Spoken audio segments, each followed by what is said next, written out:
رمضان ایک ایسا مہینہ ہے جس میں آہستہ آہستہ یہ احساس ہونے لگتا ہے کہ وہ شیطان نہیں تھا، وہ ہم خود تھے۔ رسول اللہ صلی اللہ علیہ وسلم نے فرمایا کہ اللہ فرماتا ہے، انسان کا ہر عمل اس کی ذات کے لیے ہے سوائے روزے کے کہ وہ خاص میرے لیے ہیں، میں ہی اس کا بدلہ دوں گا۔ روزے جتنے بھی مشکل ہوں پر رمضان کا اختتام بہت اداس کر دیتا ہے۔ سحری کی رونق، افطار کی برکت، عبادتوں کا مزہ رمضان ہی کی دولت ہے۔ اللہ پاک ہماری ٹوٹی پھوٹی عبادتوں کو قبول فرمائے۔ تیرے صبر کی کوئی مثال نہیں اے مسلمان، لبوں پر پیاس کی شدت اور ہاتھ میں وضو کا پانی۔ یا اللہ، اس ماہ رمضان کو ہمارے لیے رحمت اور بخشش کا ذریعہ بنا۔ کہاں ساری زندگی کے گناہ اور کہاں صرف 30 دن میں بخشش۔ کون دیتا ہے اتنا بڑا پیکیج سوائے اللہ پاک کے؟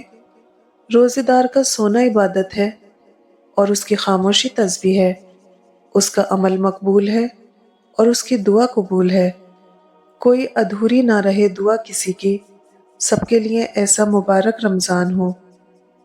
نیکی تو اس خوشبو کی مانند ہے جو نیت کے پھول سے پھوٹتی ہے، جتنی نیت صاف ہوگی اتنا ہی پھول خوشبودار ہوگا۔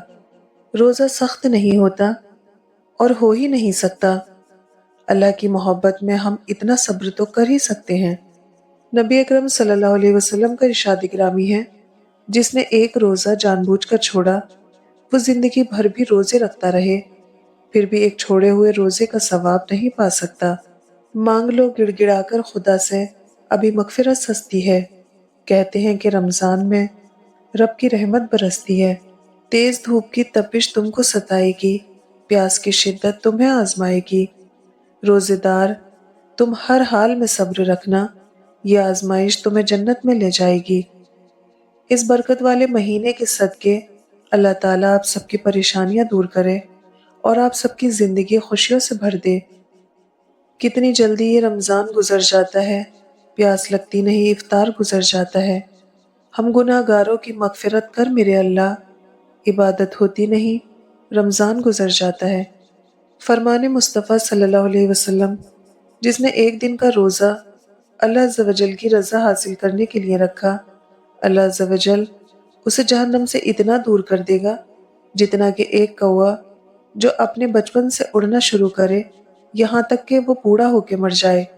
دنیا جس بھوک پیاس سے ڈرتی ہے، میرے اللہ نے اس کو عبادت بنا دیا۔